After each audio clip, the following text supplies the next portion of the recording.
morning and welcome to Morning Movie News, where today Marvel Studios dropped a bombshell on Hollywood. Now, as we've been seeing and reading, both Marvel and DC are trying to move very aggressively onto the small screen. They, of course, Marvel Agents of S.H.I.E.L.D. made a big splash, and I think had mixed results, but that's not stopped DC, which has had one of their few areas of success, a consistent success on the small screen, with cult hits Smallville and Arrow. They're really doubling down, and they have been announcing show after show, from Constantine to Jim Gordon to a Flash spinoff from Arrow, and also most recently an Hour Man show, which I don't even know how that would work. And these are all network shows. But today, Marvel zigged when I think DC's been zagging, and they went to Netflix. I think this is an incredibly exciting development because, as I've been saying in my coverage, I don't understand why both studios are so married to the idea of airing their shows on network television, a venue which really does not take risks anymore. I mean, with all due respect to network television, I like The Blacklist. The Blacklist is the most DVR'd show of the new season. And it's a very good show, but it's a network show. And I think that it has shortcomings because of that. But you're not going to be able to tell the kind of quality storytelling that I think is needed to keep the television side of these comic book cinematic universes at the level of the films. But Netflix opens up a whole new ballgame, because Netflix not only has money to spend, but they're all about taking risks to get themselves noticed. All right, so what does the deal entail? And also, this might also be coming from the fact that there just isn't a lot of room on network television anymore because it's been so taken up with the DC shows. So Marvel, this is really a maverick move, and I think it highlights why Marvel Studios continues to stay ahead of the pack in this kind of unofficial competition they have going with DC. So the deal is that Netflix has signed on for 5 original series, I believe 13 hours apiece. The first 4 will run, which will be focusing on the heroes of Hell's Kitchen. You've got Daredevil, which will start things off. We've all been wondering where Daredevil would show up now that they got the rights back. This is really a crown jewel position. I think this is going to surpass Agents of S.H.I.E.L.D. And I think this is a way that they can almost maybe even get rid of Agents of S.H.I.E.L.D. without embarrassing themselves, because this is just going to suck up everybody's attention. So a Daredevil show on Netflix. I mean, I loved House of Cards. I haven't got to watch Orange is the New Black yet, but I thought House of Cards was brilliant. So Daredevil will start things off. Then we're going to get a Luke Cage show, which I think will also be excellent, a Jessica Jones show, and an Iron Fist show. I think Luke Cage show will be great. As we know, it'll cross over with the Jessica Jones show. And, all these shows will cross over. And that's the 5th show. The Defenders, which will be a huge crossover series like The Avengers was for the movie universe. So they're literally taking their film model and applying it to television, which is very smart. And I think when you're going on a place like Netflix, or I think if DC wanted to copy this, which I think they should, they would I don't know if they can after all the deals they've just signed. It was very smart. When you think about it, if there is a competition going here, for the Marvel suits to sit back and let DC just get weighed down and locked into, I think, not a good strategy of these hour-long network shows, and then show their hand by going with Netflix when it's too late for DC really to do the same because they've tied up all their core characters with deals already, is it's brilliant and underhanded. It's very kingpinny to if we're going to talk Hell's Kitchen, the Hell's Kitchen universe. So basically, Marvel's creating another television cinematic universe for their Hell's Kitchen line, basically the Marvel Knights line, which I think is really great. And it's a great place for it to go. I wonder if they'll shoot on location in New York City. That would be awesome. The casting calls, I'm sure agents are like, oh, okay, let's look at our roster. Who's our Matt Murdock? And if they also, by having a Netflix show, they can get higher caliber talent. You're not going to have to go find someone who's okay being on the CW. Stephen Amell, from what I hear, fans are happy with him, but you could maybe get someone like an Ed Norton or somebody who isn't quite doing so well on the big screen, but this is kind of like a middle ground of going to television. So, look at the House of Cards cast. that was phenomenal. So it really is a great move. I'm very excited about this. And again, just shows that the Marvel suits, I think Agents of S.H.I.E.L.D. is a very rare misstep. And they're just very smart, I think, both creatively and business-wise. And that's why they're winning. All right, so I'd be curious to know what you guys think of this. Would you watch all of them? I'm down. They would have to be just so horrible for me not to tune in to try this out. But that's a big commitment. That's 5 series of 13 hours apiece. And I don't know if they're going to really be running simultaneously. But basically, if they film them in succession, they can run them back to back and really take up a lot, this is something that can compete with the Mad Men's and Now Breaking Bad is gone. This can fill that space and get that kind of water cooler talk going. Very exciting. Okay, that's the first story of the day. Huge story. What else can compare? I don't really know, but we're going to just keep going. All right, the second story of the day, well, it's actually also in the comic book universe. You might have been hearing all these rumors about Wonder Woman. I reported the Jaimie Alexander rumor that she herself has been perpetrating. Apparently, there was a rumor going around yesterday that Olga Kurylenko, who was in the second Quantum of Solace James Bond film, is tested. And I think Jaimie Alexander, in an effort to get herself out there and maybe be more of a front runner for this role, which can make a career, wore a rather scandalous dress on the red carpet for the Thor: The Dark World premiere the other day in California. And I have to say, when Gwyneth Paltrow wore a dress like that, she just had the sides cut out. It was more like it was art, and I think you could argue whether or not it worked, but it was it was more artistic. I think Jaimie Alexander basically showed up naked to the premiere. As a matter of fact, in a number of the photos that were taken, they had to put little black boxes over private areas because you could see things that they couldn't post on the internet or on reputable sites. So, I think it's really disheartening that actresses still feel that this is the way, to get out front. Jaimie Alexander had a lot of fan support when the rumor broke over the weekend. I don't think that she needed to do something like this, a stunt. And I think it makes me want to bring up a point. And I know, I pause because I know some of you get angry when I bring this stuff up, but I can't let that keep me from talking about an entire half of the population, women, and how we feel as moviegoers. And the reason I say that is because I hope that the Warner Brothers executives understand that women need to like whoever they cast as Wonder Woman. Based on Jaimie Alexander's strategy for trying to get this role, imagine having to stand next to her all day. It's just ridiculous, and I think it's so unprofessional. And as I said, she had support already. She's already proven herself as Sif. I don't think she needed to do this to try and get attention. And I think that right now it looks like Warner Brothers is trying to cast, like a Megan Fox route, trying to get like a sex symbol. And Wonder Woman is a very feminist character.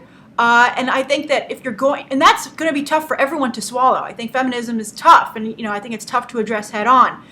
But I think if you have a character, and they take Wonder Woman, just make her like a Sports Illustrated kind of character, who's like, who will she date, Batman or Superman? If that's what Wonder Woman becomes, I just would be speechless as a comic book reader and a fan. I'm not a huge Wonder Woman fan because the character is so hard to get right. I don't know if you really can be a Wonder Woman fan. I think you can be a fan for what she stands for, that she's one of the big three, that I think she's the furthest women have got in terms of female characters in comics, but she's so poorly defined and all over the place, it's hard to really get behind her as a character. But I think that Warner Brothers really needs to keep this in mind. I hope there is a female executive somewhere on the board who raises her hand. But we've seen, wife producers such as Christopher Nolan's wife, Zack Snyder's wife. I love Feora though. I think that actress, the German actress who played that role in Man of Steel, would be a wonderful. And she was very likable, I think, to men and women. Still came across as very pretty, but that didn't define her character. So I really feel that this is important, and I hope that fanboys realize this too. Women need to like Wonder Woman. Women need to want to rally behind her. She needs to be that kind of a character. So I'm very nervous with these kind of casting rumors and this strategy that Jaimie Alexander, and I would actually say at this point, I don't know if Jaimie Alexander can have the role, because I think what she did was, maybe people will forget, and if she does a great performance, it'll be like, okay, it's all good.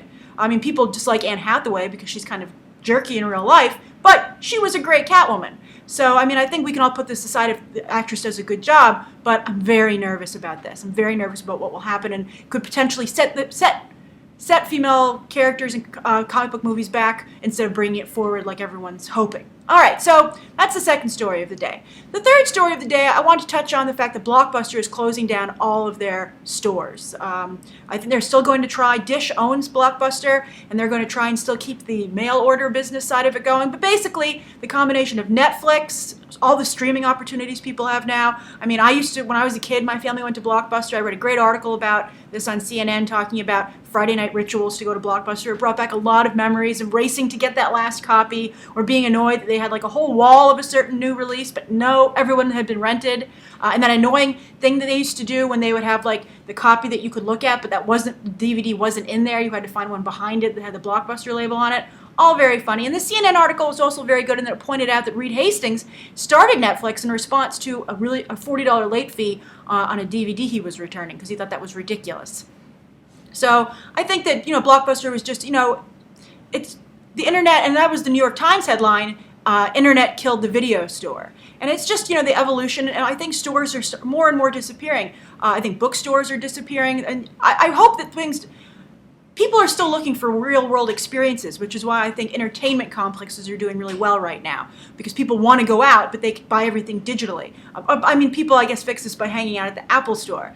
Such a fun place. But it's crazy. You can spend so much money in the Apple Store. I had to get some drives, because my drive broke, as I've noted in a recent episode, and it was just crazy. But anyway, Blockbuster, out of business. You can't really cry because you'll feel sad because it did die out.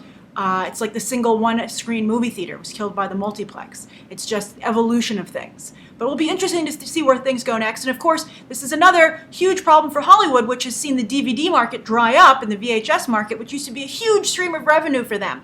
Huge! And that's why they can't really take as many risks with making smaller films, because there's no rate of return for them. All right, so we get further into the digital age and what that entails. But I think the digital age, because television is on demand and more, you don't have to watch a show when it's on. It's easier to watch shows. That, on the flip side, we're talking about the Marvel Netflix deal today, has really led to a renaissance for television. So that's a great upside, that people can binge watch and Netflix and all those things. So that's fascinating. All right, so those are the three stories of the day.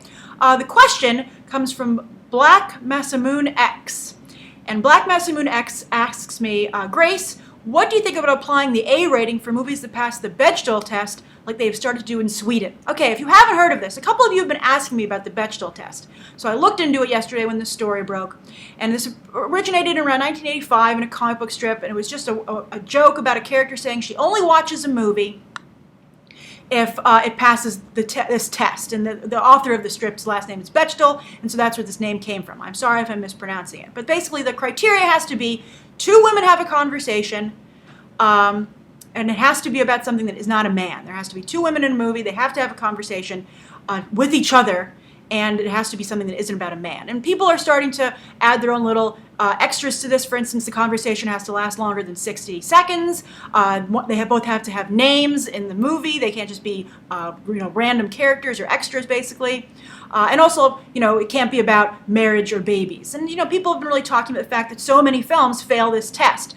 And I was thinking about it last night. I watched Mulan, because yesterday we talked about, Tiana and, non-white princesses and how they're not sometimes taken as seriously, even though their films are fantastic. So I rewatched Mulan last night, really enjoyed it. But at the end I was like, wait a minute, this wouldn't pass the Bechdel test either. And this is a really good movie, and I think a very positive film.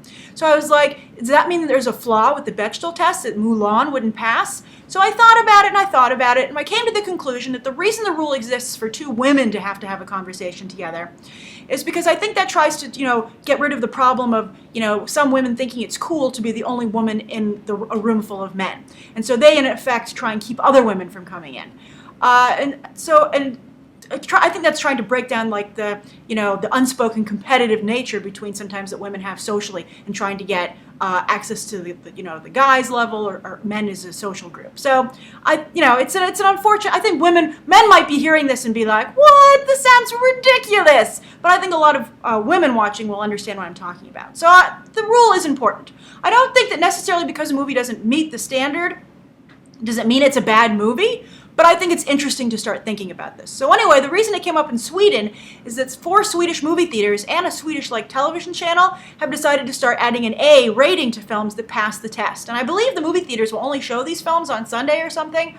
They're really trying to push them. And Sweden's a very progressive country in terms of women's rights, so it's interesting to see that pop up. And I would actually liken this to what we discussed yesterday with China saying, look, Hollywood, you want to film here, you want to release your movies here, you have to have a positive portrayal of China. And have Chinese actors included. And so I think this is kind of on the same level. And I think it's unfortunate that society requires these things to be forced upon them. And I don't know how much of effect this is going to have, because Sweden is not a big movie market. So Hollywood's not going to be like, uh-oh, our movie's not going to do well in Sweden. We better rethink this. But it's an interesting step, I think, in the right direction. Again, I wouldn't fault a movie for not meeting the Bechdel test. It doesn't mean it's a bad movie or a bad depiction of women, but it would be nice if more movies could pass it. All right, so that's morning movie news today. Thank you for tuning in. Write down below what you think of today's top stories and today's viewer question, and write down below anything you'd like to see covered tomorrow and any questions you might have. By the way, I don't know about you, but I really dislike the new comments section in YouTube. It's very hard to look through it now, but don't worry, I am still going and taking the time to find everybody's question. So if your question isn't one of the top comments, that doesn't mean I won't find it. All right, I hope you'll check out these other episodes. Bye.